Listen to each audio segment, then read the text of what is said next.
Dear student, मैं Manoj Kumar Singh, diet प्रवक्ता भौतिकी, डायट सोनभद्र, डीएलएड द्वितीय सेमेस्टर के लिए विज्ञान से संबंधित एक नया टॉपिक सरल मशीन लेकर उपस्थित हुआ हूँ। वैसे तो आप बहुत सारे सरल मशीन के बारे में जानते होंगे, जैसे कैंची, सरौता, हल। अब ये किस तरह से उपयोग में लाए जाते हैं, ये किस प्रकार के होते हैं और ये किस प्रकार कार्य करते हैं, इस पे हम लोग आज चर्चा करेंगे। चलिए प्रारंभ करते हैं। सरल मशीन। सरल मशीन सरल मशीन एक ऐसी युक्ति है जिसे चलाने के लिए केवल एक बल लगाया जाता है। कहने का मतलब है, हम बाहर से कई बल नहीं लगाते हैं, सिर्फ एक बल लगाकर ही वस्तु को आसानी से कार्य करा सकते हैं। ये सरल मशीन 6 प्रकार की युक्तियों से समझा जा सकता है, जो निम्नलिखित है। नत समतल। नत समतल, इसे इंक्लाइन प्लेन या झुका हुआ तल भी कहते हैं। अगर किसी वस्तु को किसी ऊंचाई पे चढ़ाना हो तो हम नत समतल की सहायता से वस्तु को ऊंचाई पे चढ़ा सकते हैं।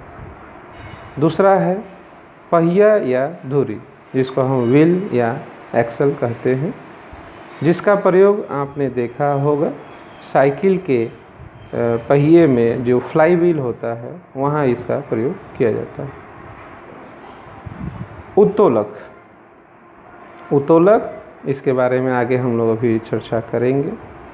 पच्चर या फन्नी, इसके बारे में आप जानते होंगे। अगर किसी लकड़ी के फाड़ना हो, 2 भागों में विभाजित करना हो, तो हम लकड़ी में एक हल्का सा चीरा लगाकर जब उसमें पच्चर लगाकर तेज़ी से चोट करते हैं तो लकड़ी के टुकड़े 2 भागों में विभाजित हो जाते हैं।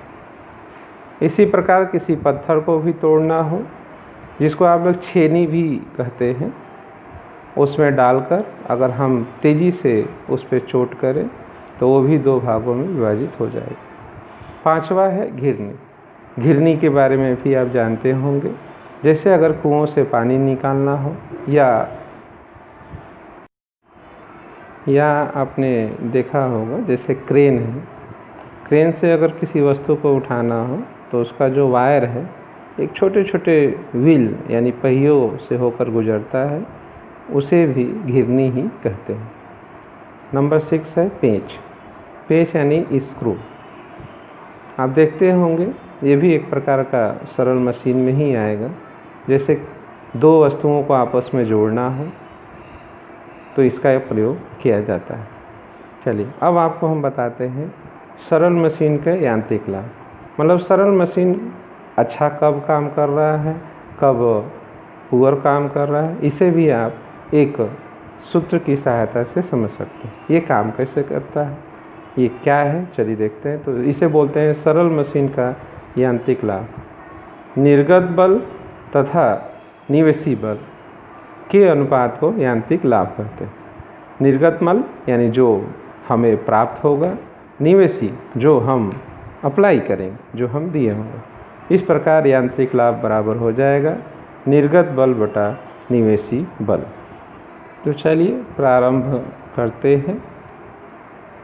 सरल मशीन के कुछ विशेष प्रकार के बारे में, जैसे उत्तोलक, जिसे हम लीवर भी कहते हैं। उत्तोलक को सरल मशीन कहा जाता है। उत्तोलक को कई रूपों में जाना जाता है।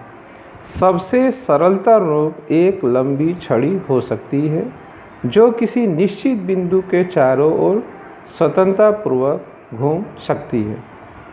उत्तोलक को समझने के लिए कुछ उसमें विशिष्ट प्रकार के बिंदु होते हैं जो 3 प्रकार के होते हैं, जैसे आलंब, आयास, भार। आलंब एक ऐसा स्थान होगा जहाँ से वस्तु चारों ओर घूम सकती है। आयास जो वस्तु की लंबाई होगी, जो उसकी भुजा होगी, आयास को हम भुजा भी कह सकते हैं। तो इस प्रकार आयास उसमें मुख्य रोल अदा करता है। भार, जिस वस्तु को हमें उठाना होता है वो आयास के एक किनारे पे रखा जाता है जिसे हम भार कहते हैं, और आयास के दूसरी भुजा से बल लगाया जाता है, बीच में आलंब रखा जाता है। अब है उत्तोलक के प्रकार। उत्तोलक 3 प्रकार के होते हैं जिसे आप आसानी से समझ सकते हैं। नंबर 1 है प्रथम प्रकार। प्रथम प्रकार के उत्तोलक में आलंब बीच में होता है, आयास किनारे और भार दूसरे किनारे पर होता है, जैसे कैंची, पिलास, साइकिल का ब्रेक, शीशा झूला। शीशा झूला आप लोगों ने देखा होगा कि इसमें जो है बच्चे दोनों तरफ बैठकर ऊपर नीचे करते हैं, जो कि एक आलंब पर ऊपर घूम सकता है। दूसरा है द्वितीय प्रकार का उत्तोलक। द्वितीय प्रकार के उत्तोलक में आप देख सकते हैं आलंब एक किनारे होगा, भार बीच में होगा और आयास किनारे, यानी कहने का मतलब है इसमें भार बीच में होगा और वस्तु आलंब यानी जो कि किनारे पर होगा, आराम से उसमें घूम सकती है। और आपने देखा होगा सरौता। अब ये सरौता क्या है ये भी आप जानते होंगे। इसे अक्सर पान वाले सुपारी काटने का काम करते हैं। जैसे अगला है नींबू निचोड़ने की मशीन। इसमें भी आप देख सकते हैं कि नींबू को बीच में रखकर आयास से उसको दबाया जाएगा और वो आलंब पर घूमते हुए नींबू को निचोड़कर उसका रस निकाल देती है। नंबर 3 है तृतीय प्रकार का उत्तोलक। अब तृतीय प्रकार के उत्तोलक में आप देख सकते हैं कि भार एक किनारे होगा, आयास दूसरे किनारे होगा और आलंब पर हम लोग हाथ पकड़कर जो है उसे दबा सकते हैं, जैसे चिमटा है, मनुष्य का हाथ है, मुंह का जबड़ा है आदि।